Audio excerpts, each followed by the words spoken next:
Welcome to Coruzant Technologies, home of the Digital Executive Podcast. Welcome to the Digital Executive. Today's guest is Brad Micklea. Brad Micklea is the founder and CEO of Jozu and a project lead for the open source KitOps.ml Project, a tool set designed to increase the speed and safety of building, testing, and managing AI ML models in production. This is Brad's second startup. His first was CodeEnvy, the market's first container-based developer environment, which was sold to Red Hat in 2017. In his 25-year career in the developer tools and DevOps software market, he's been the GM for Amazon API Gateway and built open and closed source products that have been leaders in Gartner Magic Quadrants. In his free time, he enjoys cycling, reading, and vintage cars. Well, good afternoon, Brad. Welcome to the show. Thank you very much for having me, Brian. Absolutely. I appreciate you jumping on a podcast, getting that day started out right, out of Canada, of all places, right? Normally I traverse some of the continental United States, the 48 lower half, I guess, as they call it, but appreciate you jumping on, hailing out of the great space of Toronto there. So Brad, jumping into the first question we have for you today is starting with CodeEnvy and moving through your career to Jozu and KitOps.ml. How have your past experiences shaped your current ventures, and what lessons from CodeEnvy have been most influential in your approach to leading Jozu and developing KitOps? Great question. Okay. Yeah. So let me give a little background first. CodeEnvy was my last startup. I worked with Tyler Jewell, who's now the CEO of Lightbend on it. We kind of worked on that together. It was the first web IDE that could do compiled languages and ran the developer environment inside containers. And this was back in 2015, basically. And so containers were really, really new. And honestly, even Docker at the time had trouble keeping their Docker Swarm environments kind of stable. It was really new technology. It was not really production ready quite at that time. And I'm sure somebody's going to throw something at me for saying that. But we took a big risk and just said, you know what, we think this is the future. It's clearly not ready yet, but let's go all in now and let's see if we can get ahead. And honestly, the FUD from our competitors was really easy. They were just like, hey, Mr. Customer, if you can get a container running and you have, and you can keep it stable, then you should totally go with these CodeEnvy guys. But if not, we use VMs and that runs your whole data center. So maybe just trust us. And that was tough. That was tough for the first, year or so. But then containers did take off and it became something that everybody was excited about. Everybody realized it was much simpler, much easier. Wanted to be part of that. And by the time that happened, we were so far ahead in our understanding of containers versus our competitors and had so many more capabilities around it that we were probably easily a year, maybe 2 years ahead technically of where our competitors were going. So they started to move containers. We were already way into that. And that was huge for us. That really helped us get to a point where, Red Hat was interested in acquiring us and ultimately did acquire us. We got a very healthy multiple at the time. And I think when it happened, I think we were probably the largest web IDE acquisition in history at that point. So that was fantastic. And so that's really has shaped, to your question, Brian, how I think about startups. When I think about startups, I think that there's this little window and it's tough to get right, but you got to be ahead of where everybody thinks is sane, but not so far ahead that you're actually insane. Is that like little part in the middle where you want to be? And that's how we've thought about Jozu. Today, if you look at the world of AI, it's on fire. Everybody is talking about AI. People, at the grocery store talk about AI, which is not common for most tech trends. But it is so new that very, very few people, very, very few companies have yet had a chance to really understand and put models into production, facing users, being used daily. That's still quite rare. Now, we believe that is, much like containers, going to take off. That ultimately everybody is going to build an AI capability into most of the things that you interact with as a user. And what we also know from containers and a number of other technologies is just that developing with something is a lot easier than actually operationalizing it, than running it in production safely, securely, scalable. And so with Jozu, we're really focused on that second problem. And we know very, very few people are ready really for what we've started to build today. But that's okay. because everybody is going to need it in a year and a half. And so that's really been it. The building of the portfolio of tools that are going to help people tomorrow as they hit these pains, because these pains are going to be ugly. Security risks, people think, applications falling over, customers getting upset. You don't want to have those things. You want to have a tool set that has been kind of readied beforehand so you can avoid those problems.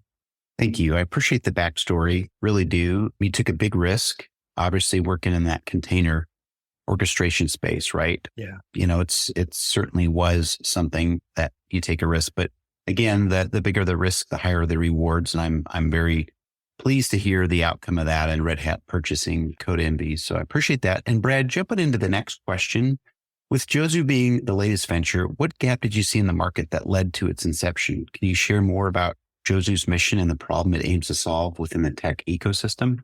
Yeah. So when you're looking at the AI market, there's things like OpenAI and Google and Anthropic that are building these massive, massive large language models, or LLMs, and kind of have these chatbots. And that's something that's very easy for people to kind of play with. And you can, if you're going to build kind of your own solution, you can go in that direction and kind of work with those types of vendors.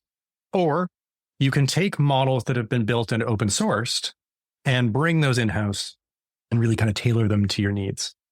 Now, let's say you go down that second path.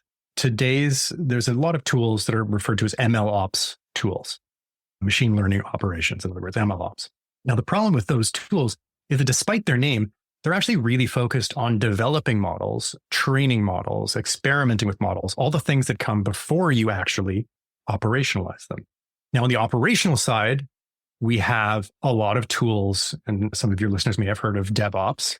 And, you have lots of DevOps tools that are there to help you get your normal, let's call them applications, your non-AI applications, out into production reliably, safely, without risk, within compliance, within security boundaries, all that good stuff. And that's great. But those don't work particularly well for AI for a couple of reasons. AI models and data sets are absolutely massive. They're 100 to 1,000 times larger than what your normal kind of asset going through a pipeline would be. Plus, they're not always, the right solution for deploying them is not always just throw a container around them and ship it out. Sometimes that's right, but not in every case. You also, because of how complex the data sets and the models are for AI, you have a kind of risky situation where it's trivially easy for somebody to tamper with a data set or tamper with a model, and extremely difficult for you as a consumer to have, or a user of that model or data set, to have figured that out. Again, when you have hundreds of gigabytes of data, how are you going to find the one little bit? Like it's that needle in a haystack problem. So we really saw that there was a lot of focus on the development, and that makes sense because that's what people are really doing a lot of today, but very little on the operation side. So we said, let's really focus on building the tools that people need, given our experience, AWS, Red Hat, startups, in the operationalization side. And let's make sure that we get all that for AI, get it ready for people. Our first step has been the KitOps open source project that we built and have contributed back to the community. And KitOps is a universal packaging and versioning system for AI projects. It uses something called a model kit. And the model kit packages your model, all your data sets, all the code associated with it, all the configuration into a single package, and it versions that. So that anybody working with that model, because you're going to have data scientists working with it, you're going to have application developers working with it, you're going to have infrastructure engineers working with it, security folks, lots of people need to touch that. And this way they all know this is the version of the model that was trained with these versions of the data set. It needs these configurations, et cetera, et cetera. And they don't need to guess. They don't need to kind of go back and say, hey, data scientist, which one did you use over here? And which one did you use over there? That stuff just slows everything down and adds risk. Now, the package can be stored in the repositories that all the enterprises already have today. So it's not like you need some magical new thing. You can just put it where you put all the rest of your containers, which is super convenient because people have built processes around putting things in and getting things out of those registries. And we want people to be able to take advantage of that. So this really makes it a lot easier and safer for people to handle the kind of development process, the deployment process, and ultimately the kind of care and feeding that will happen in production for all these models. So that's KitOps, and that's the model kits. That's the open source part. We are hoping that other vendors participate, that other platforms and other tools will adopt this, because we see it as just a better way to make the handling of these models safer, more deterministic for everybody. The Jozu part is we're going to add a hub on top of that. And you can think of it being similar to something like Docker Hub, where you'll be able to go and discover and find the model kits that people have posted and made available. Now, some of your audience who are more familiar with AI might be thinking, wait, that sounds a lot like Hugging Face. I can go to Hugging Face and get a bunch of models. I can go to Hugging Face and get a bunch of data. Our goal really is to be used by enterprises ultimately as a curated library of models and data sets. So you can go and get the big public things from Hugging Face, and that's what we do, and that's what most people do, and that's fine. But you have very little control or visibility into how things got onto Hugging Face. Somebody posts them, you don't know who that is, and somebody else changes them and reposts them, and you don't know who that was or what the change necessarily was. And that's scary. As an enterprise, that should be scary to you. You're responsible for security, you're responsible for compliance, you're responsible for your customers. We want Jozu Hub to instead be something that you can deploy internally, take the things that you trust and say, hey, here's my data sets, which I know all about. I don't want anybody looking at these. These are private. These include customer data that I don't want to share with anybody. I put that in Jozu Hub inside my walls with the models that I trust inside my walls. And now I can trace every change, every version. I can diff things. I know exactly where things changed. It just makes things a lot safer than if you're always going out to a kind of unwashed public location and grabbing things there. Great. Thank you for sharing. I appreciate that. Kind of breaking that down, especially for the techies in our audience. Really do like that. A place that's centralized, that's trusted, be more efficient with the process and control that versioning, which I really like as a developer in my past life. So Brad, next question. How do you envision the future of DevOps integrating with AI, ML operations? And what advancements do you foresee in the next few years that could revolutionize how we build, test, manage the AI models? Yeah, great question. So, first of all, obviously, I don't have a crystal ball. Nobody does. But certainly when I look at things with 25 years of experience, what I see is, and this comes back to what I mentioned earlier, you've got these vendors like OpenAI and Google and others that they have these massive language models that are quite powerful and really quite impressive. And they have APIs and you can just go and use them. You can basically say, hey, why don't I take this question from my customer, and then I'll just ask OpenAI, I'll get the response and I'll pass it back to my customer. That is a very kind of quick way to solve the problem. And it's quite easy. And so that's very appealing. The way I think about it is I believe AI is one of these kind of generational sea change technologies. And when that happens as a business, you have to look at that and say, how do I make that sea change kind of pay off for me more than my competitors? How do I compound the value of that so that my business grows twice as fast, 3 times as fast, 10 times as fast as my competitors? And I use this as a way to either pull out front if I'm already in front, or leapfrog a bunch of people who I might not otherwise be able to do. Now, as I think about it, every question I send to an OpenAI or a Google or whatever have you, like I said, super easy to do that. But what I'm really doing is I'm training a model that I don't own, that my competitors can use just as much as me. And so how am I going to get a 10x benefit versus my competitor if we're both using OpenAI? I'm not. Maybe I can get lucky and get a super amazing engineer who can come up with a really great way to prompt that AI better than my competitors, but that's what, at best, maybe a 2x improvement, like maybe, probably it's some small percentage. To really make a difference, and you think about this in the internet, world, you had lots of brick and mortar companies that basically tried to just slap on a little e-commerce face. And then you had Amazon that basically said, no, we're going to go all in on e-commerce. We're not brick and mortar. We're just doing that. And for a long time, they kind of grew slowly and well, but we're not in danger of overtaking. And now, the world is a different place because of Amazon. So those changes are coming.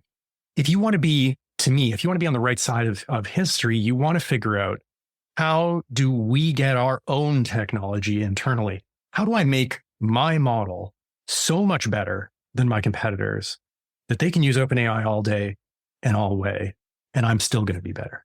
And it's not as crazy as it sounds, because OpenAI, Google, all these big chatbots are designed to be generalists. They win if they can solve as many problems as possible, not if they can have the best answer to any one particular question. But as a company, you don't need to do everything. You need to do your thing better than your competitors. And so that's where it feels like you get a model, you train the heck out of it, you put the work in, and you try and get that to a point where your answers are just way better than what your competitor can get out of an OpenAI or a Google. Thank you. I appreciate you sharing insights where you think the future lies with some of these advancements, but also really sharing your thoughts around how you can get that competitive edge in this vast sea of AI work that everybody's working on or leveraging, as you said, OpenAI, and sometimes it's hard to kind of crack that nut. So appreciate the share. And Brad, last question of the day, if you could briefly share, looking forward to major trends, do you predict might emerge in the developer tools and DevOps markets? And how should companies and developers prepare for these changes? Yeah. Well, I think there's already a lot of changes. You look at the GitHub Copilot and the other kind of Copilot and agent style AI offerings available for developers. And it's fantastic. And for one, I know there's always, of course, whenever things change a lot, there's always people that the answer is, well, the sky is falling. We're all going to lose our jobs. There's not going to be any more developers. I've never thought of it that way. And my background, weirdly, although I grew up disassembling computers and programming, I actually did an English lit degree and did a bunch of stuff kind of more in the arts. And so I see these weird patterns and kind of relationships that others may not. But whenever I've seen great developers work, it's reminded me of an old master, painters, like a Rembrandt or whatever. And when they did these giant canvases that were, 8 feet by 20 feet or whatever, they did not paint every brushstroke themselves. They had all sorts of apprentices and helpers. They would do, chunks of the painting that were really not that challenging. And they would focus on the stuff that was the hard part and that where the eye was drawn. And I think of developers that way. A great developer knows that if they can get rid of some of the drudgery of their work, which they have to do, somebody's got to paint the canvas brown, before you go and put the hills on. Let the AI do that stuff. And then you focus on the great stuff, the stuff that is creative, the stuff that is innovative. My CTO, for example, has had more time today to spend on strategic thinking than he had 5 years ago, because he's able to take those AIs and have them do some of that drudgery work. That's exciting. That's how people should work. We want more time to think. We want more time to be innovative, to be strategic. The part that's tricky is the operational side, because I think that there's a lot of opportunities for AI to help there as well, but it is more sensitive or more delicate because there's often a high time component. Certain problems have to be solved within a certain window. You can't kind of walk away and think about it as much. And if there's something going on in production. And so that part's going to be trickier. I'm not quite sure how that's going to play out. Obviously we'd love to have things be just self-healing, but we've been trying for that for a long time. And I don't know yet that the LLM, with its strength in kind of language processing, is really going to help as much on things like self-healing infrastructure. But I can't wait to see what does happen. And I'm looking forward to being proven wrong there. No, I appreciate that. Your insights are certainly spot on, at least resonate with me. I'm sure it'll resonate with some of our audience as well. But I love the fact that we can leverage AI to do some of the mundane tasks, so we can focus more on the creativity and innovation that we need to focus on to make us all better. So appreciate that. And Brad, it was certainly a pleasure having you on today, and I look forward to speaking with you real soon. Awesome. Thank you. And if folks want to check out more about what we're doing, you can head over to Jozu.com or KitOps.ml. Feedback is a gift. I've always said that. And so any feedback people have for me, for the team, for the project, for the company, please send that in. I'm always, always appreciative. And thank you very much for your time, Brian. This was awesome. Absolutely. Bye for now.